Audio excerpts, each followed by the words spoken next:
पर्वत कुमारी की, गिरिराज दुलारी की, मैना की प्यारी की। इस प्रकार माता के हिमालय में जन्म लेने पर हिमालय की छवि 100 गुना बढ़ गई और इस प्रकार माता पार्वती हिमराज के यहाँ बड़ी होने लगी और लगभग 5-6 साल की रही होगी तब नारद जी वहां आए और नारद जी ने पता लगी गया था कि आदि शक्ति का अवतार हो चुका है। आदि शक्ति का अवतार हो चुका है तो नारद जी दर्शन करने के लिए आए थे। हिमराज को बड़ी प्रसन्नता हुई और बालिका गोद में रख दी। नारद जी ने गोद में लेकर के और मन ही मन प्रणाम किया माता को। हिमालय ने कहा, प्रभु आप त्रिकालज्ञ हैं, पुत्री का भविष्य कथन कीजिए, इसके क्या गुण हैं, क्या दोष हैं, ये बताइए। तुम्हारी नारद जी ने कहा कि तुम्हारी पुत्री, अरे क्या कहने, गुणों का भंडार है। नारद जी ने कहा इसका नाम उमा, अंबिका, भवानी, कितने ही नाम होंगे गुणों के अनुसार। इसका सौभाग्य अखंड होगा, उसको कोई नहीं जीत पाएगा। समस्त जगत में ये पूज्य होगी। इसका नाम स्मरण करके स्त्रियां पतिव्रत धर्म पर चढ़ेगी, ऐसी ये आपकी कन्या होगी।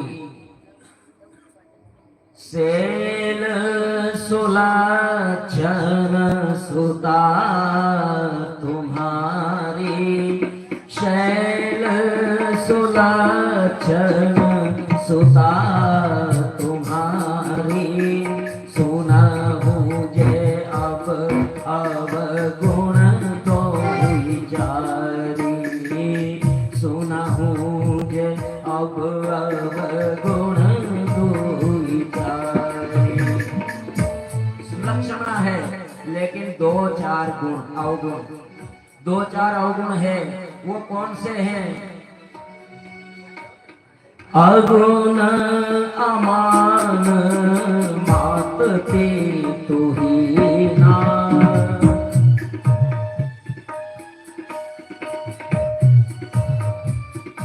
सारी बातें ठीक है लेकिन जो इसका पति होगा ना वो निर्गुण होगा, उसमें कोई गुण ही नहीं होगा। वो मान अपमान में कुछ नहीं समझेगा और बिना माता पिता के होगा, अनाथ होगा।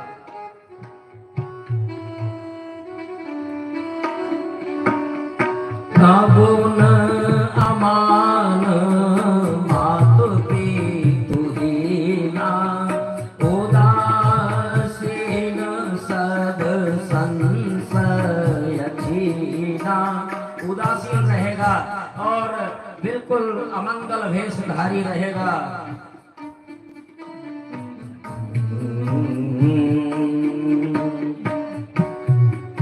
नारद जी ने कहा कि तुम्हारी कन्या और तो सब ठीक है लेकिन इसका पति अनाथ होगा, दिगंबर होगा, नाग और बिच्छुओं के गहने पहनेगा, इस तरह की बात है। जोगी, जटिल, अकाम, नग्न रहने वाला, अमंगल वेशधारी, ये मैं नहीं कह रहा। नारद जी ने कहा ये मैं नहीं कह रहा, इसका ये जो हाथ है, हाथ की रेखाएं कह रही है। अब क्या करें? देव ऋषि नारद की बात सुनकर के गिरिजा तो बड़ी प्रसन्न हो गई, बड़ी प्रसन्न हो गई। लेकिन हिमगिरी और मैना बड़े दुखी हो गए। इतनी फूल सी बच्ची मेरी, इतनी सुंदर बच्ची, और इसके लिए ऐसा वर ये विदा का भी क्या करता है? नारद जी से पूछा, ए जी, हे भगवान, हे देव ऋषि, क्या इसका कोई उपाय है क्या? देव ऋषि ने कहा कि विधाता के लिखे को तो कोई मेट नहीं सकता, फिर भी एक उपाय है कि क्या जे जे वर के दोष बखाने, जे वर के दोष बताए, ते सब शिव पढ़ी मैं अनुमाने, सब शिव पढ़ी मैं अनुमाने। जो विवाह शंकर सन होई, जो विवाह शंकर सन होई, दोसहु गुण सम कह सब कोई, दोसहु गुण सम कह सब। अगर जो शंकर के साथ इनका विवाह हो जाता है तो ये दोष है ना, वो भी गुण में बदल जाएंगे, क्योंकि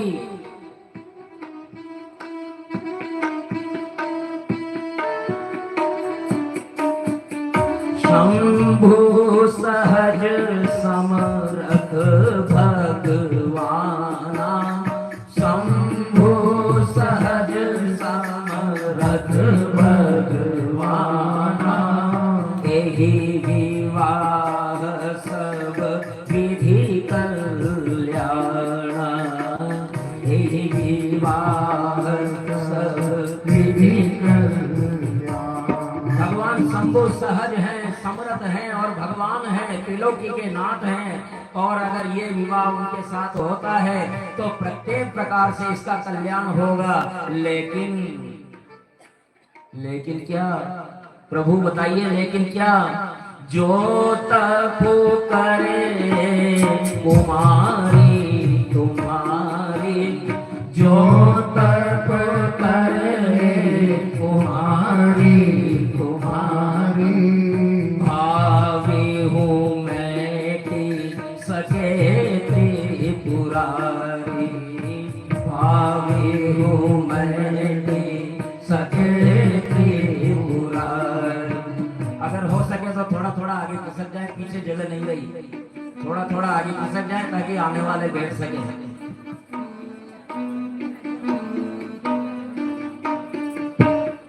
जो तप करे तुम्हारी तुम्हारी, जो तप करे तुम्हारी तुम्हारी, भावी हूँ मैं की सके त्रिपुरारी, भावी हूँ मैं की सके त्रिपुरारी। वर अनेक जग माही, एहि कह शिव तजि दूसर नाही, एहि कह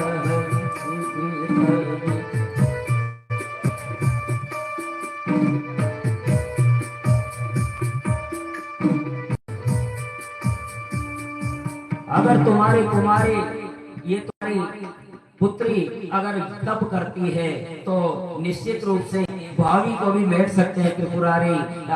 हालांकि वर अनेक हैं, लेकिन इसके लिए शिव को छोड़ करके दूसरा कोई है ही नहीं। इसलिए इच्छित फल देनो शिव अवराधे, बिना शिव की आराधना के कोई इच्छित फल पा ही नहीं सकता। इसको इसलिए शिव का आराधन करेगी तो इसको इच्छित वर मिलेगा। इच्छित फल देनो शिव अवराधे, लहिया ना कोटि जोग जप साधे। करोड़ों करोड़ जोग कर लें, जप कर लें, यज्ञ कर लें, तीर्थ यात्रा कर लें, लेकिन शिव के आराधन के बिना इच्छित फल मिल ही नहीं सकता। इस प्रकार नारद जी कह गए और अपने आश्रम पर चले गए। अब यहाँ बड़े परेशानी हो गई, अब क्या करें क्या नहीं करें। अगले दिन सवेरे सवेरे दोनों पति पत्नी बात कर रहे हैं, हिमालय और मैना, क्या करें। गुरुदेव की बात मुझे समझ में नहीं आई, क्या करूं क्या न करूं। कि भाई उमा का भविष्य यही है तो भावी को कोई मेट नहीं सकता, इसलिए तपस्या करने के लिए भेजना चाहिए। तो इस प्रकार कहने के लिए माता जा रही थी कि गिरिजा उधर से आकर के आंखें मलती हुई कहती है, माँ माँ मैंने एक सपना देखा। बोले क्या देखा बेटा? एक धवल वेशधारी संत मेरे स्वप्न में आए और उन्होंने कहा, हे शैल कुमारी जाओ तपस्या करो, पर्वत पे जाओ और तपस्या करो। और इस प्रकार भगवती पार्वती ने कहा तो मैना को समझ में आ गया कि विधाता का यही लेख है, तो यही सही है। और माता पार्वती को वे भेजते हैं तपस्या के लिए। बड़ी कठिन तपस्या भगवती वहां करने लगती है गौरी कुंड में। केदारनाथ जाते हैं तो गौरी कुंड आता है। गौरी कुंड वो स्थली है जहां भगवती ने तपस्या की थी।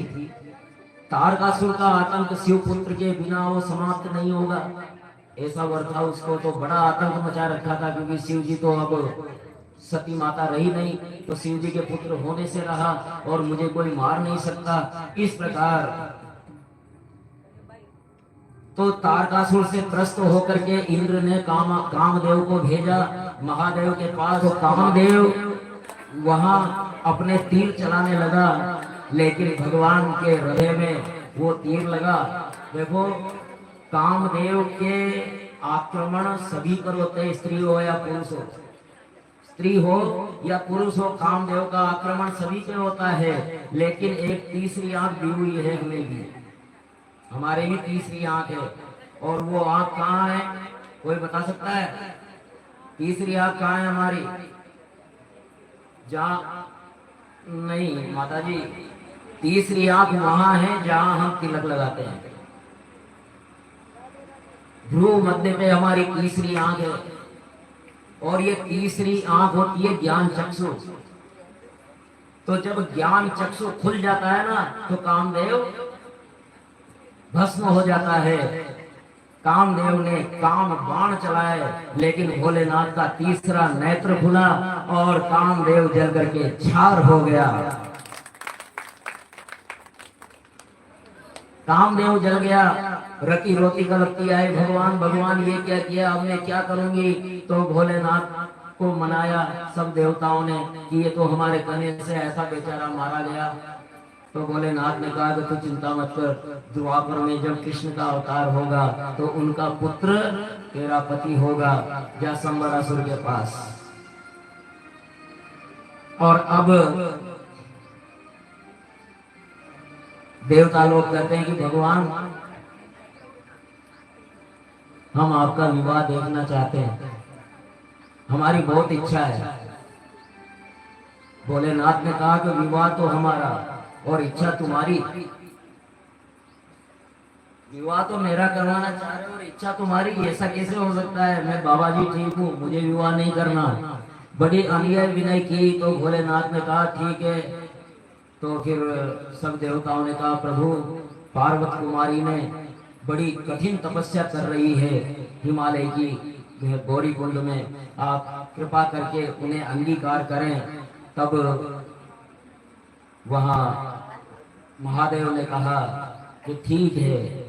तो वो सप्त ऋषि को भेजते हैं और वहां क्या देखते हैं, वहां देखी कि किस प्रकार माता पार्वती तपस्या कर रही है। सूख करके काटा हुई है, हाड़ का पिंजरा बन गई है, लेकिन उसमें से केवल एक ही शब्द निकल रहा है, हे शंभु शरण दे दो चरणों की धूल में, हे शंभु शरण दे दो चरणों की धूल में, हे शंभु शरण दे दो चरणों की धूल में, हे शंभु शरण दे दो चरणों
जगती के पिता करिए कृपा मसानी, जगती के पिता सृष्टि प्रलय प्रलय, सृष्टि प्रलय प्रलय तेरे त्रिशूल में, सृष्टि प्रलय प्रलय तेरे त्रिशूल में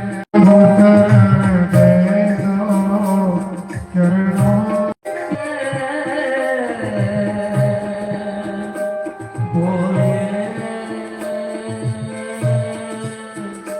भोले।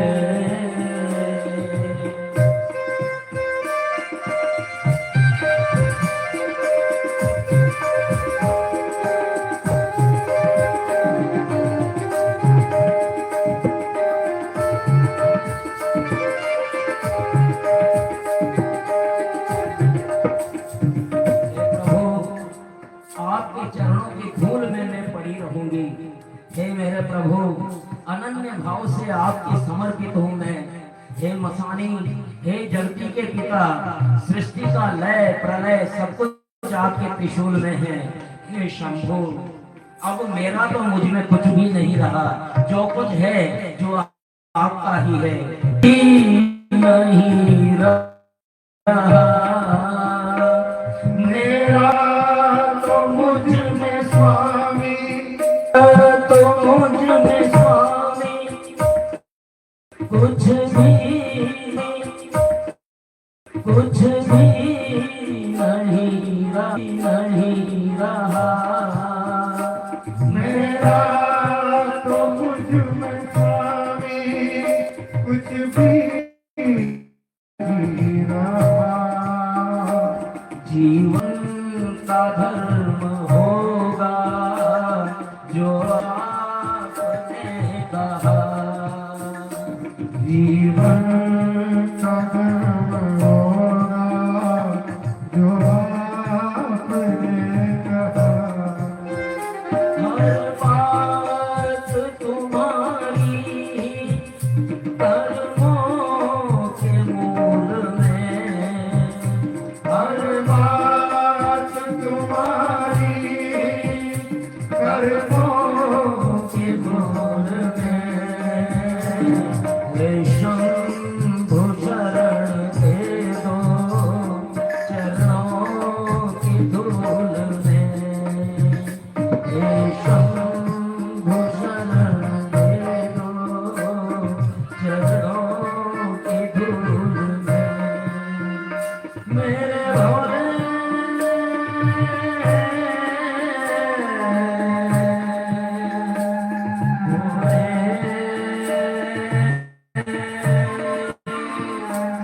भोले भोले भोले भोले भोले।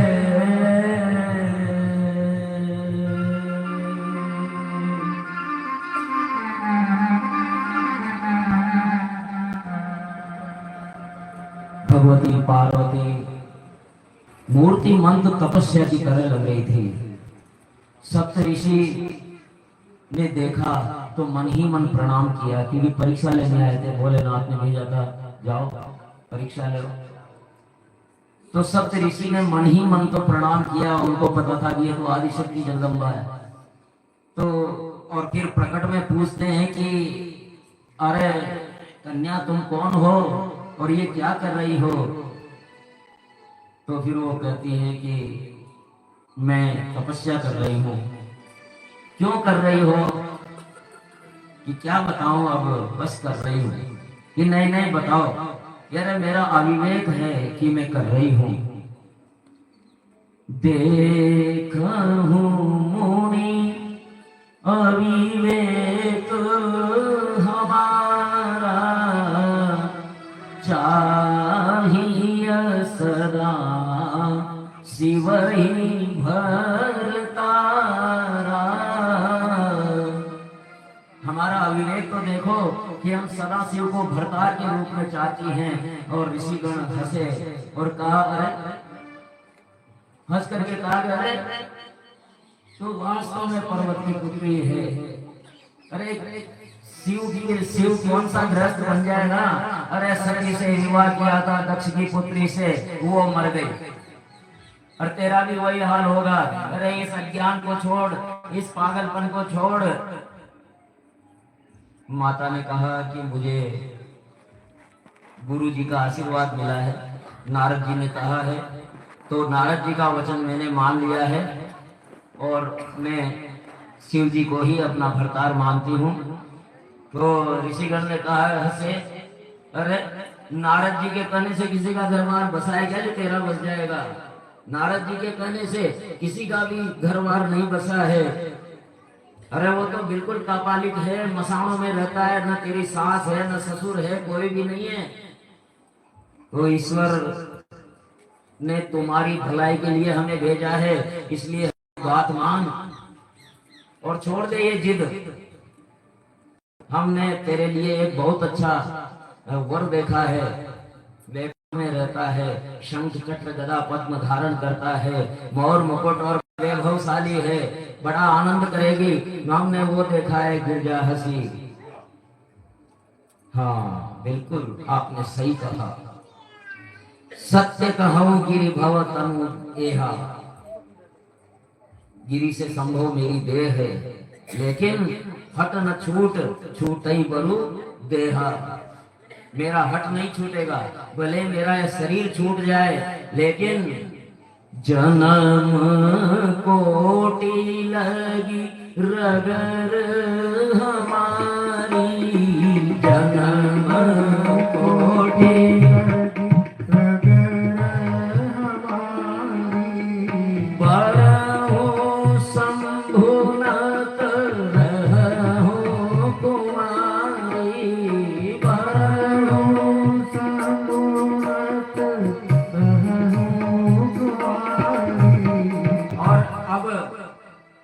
देखो, भले ही मैं अज्ञानी हूँ, पर्वत पुत्री हूँ, सारी बात है, हट नहीं छूटेगा, भले ही देह छूट जाए। और अब आप शिव का अपमान बंद करो, वरना मैं तुम्हें शाप दे दूंगी।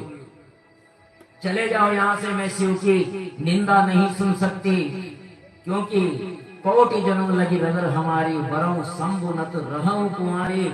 जब ऐसा हट होता है तो फिर प्रभु मिलते हैं। और सप्त ऋषियों को विश्वास हो गया, और गिरजा ने कहा, गिरजा से कहा, सप्त ऋषियों ने जय हो बोलिए जगदम्बे मात की। ये सप्त ऋषियों ने कहा, सप्त ऋषियों ने घोषणा कर दी, जगदम्बे मात की जय। मैं पाप रहूं कहीं जगदम्बा, मैं पाप रहूं कहीं जगदम्बा।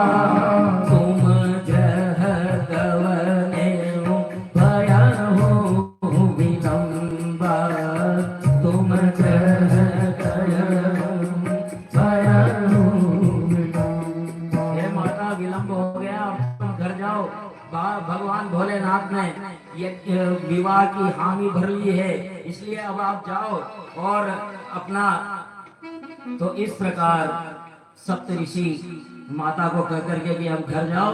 भोलेनाथ ने विवाह के लिए रजामंदी दे दी है, और वो हिमालय के यहाँ आए कि हिमराज से खुशखबरी सुनाई कि अरे आपके जवाई जी राजी हो गए, विवाह के लिए तैयार हो गए। तो क्या करें कि लगन लिखो। कौन लिखेगा कि अरे 7 ब्राह्मण यहाँ आए हैं, किस ब्राह्मण की जरूरत है? लगन लिखा, कल लेके कौन जाएगा? तो वो भी हम ही जाएंगे। और सप्त ऋषि लगन लेकर के कैलाश में पहुंच गए हैं, और कैलाश में बड़ा श्रृंगार हो रहा है भोलेनाथ का। और वैकुंठ से, ब्रह्मलोक से, सब जगह से सारे देवगण आ गए कैलाश में, और कैलाश में धूम मची हुई है। और भोलेनाथ का श्रृंगार, सांप का ही मोर, सांप के ही हार और बिच्छुओं के कुंडल, इस प्रकार का अजीब अजीब सा श्रृंगार। भोलेनाथ कहते हैं कि गौड़ी, आजकल जो विवाह होते हैं ना, तो घर तो कुंवारा ही रह जाता है बेचारा। लड़की का विवाह होता है तो किसी होटल में, किसी रिसोर्ट में कहीं होगा, और घर तो कुंवारा ही रह जाता है, तोरण भी वहीं मरता है। और फेरों से ज्यादा इंपॉर्टेंस किसकी होती है? मेकअप पुराणों की। तो भाई अब फेरों का तो टाइम हो गया, गोधुली की बेला है, 10 बजे तक दुल्हन नहीं आई, कहाँ गई है भाई? मेकअप करवाने गई है। अब मेकअप वालों की क्या स्थिति है कि एक पति अपनी पत्नी को मेकअप वाली के यहाँ, पार्लर कहते हैं ना उसको, पार्लर में लेकर के गया, अंदर गई और मेकअप करवा के कुछ घंटे बाद में बाहर निकली और उसने कहा उस पति से कि लो चलो। तो वो पति कहता है कि धीरे बोल, वो अंदर ही है। उसको पत्नी पहचानने में नहीं आई कि ये कौन आ गई। इतना बदल देते हैं ये कृत्रिम। लेकिन भोलेनाथ का श्रृंगार, मैं जैसा हूं वैसा अच्छा असल हूं। तो इस प्रकार भोलेनाथ का श्रृंगार हुआ है।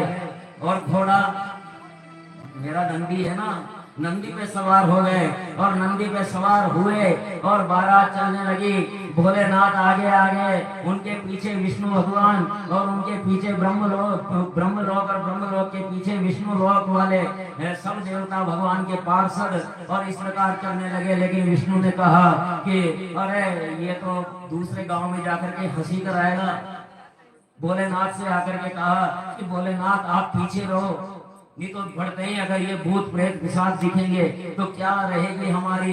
तो फिर ठीक है, अब भगवान का आशीर्वाद है, भगवान का आदेश है, तो वो पीछे हो गए। लेकिन नंदी की पीठ की तरफ, पूंछ की तरफ मुंह करके बैठ गए और नंदीश्वर बड़े आनंद से कह रहे हैं, हर हर महादेव।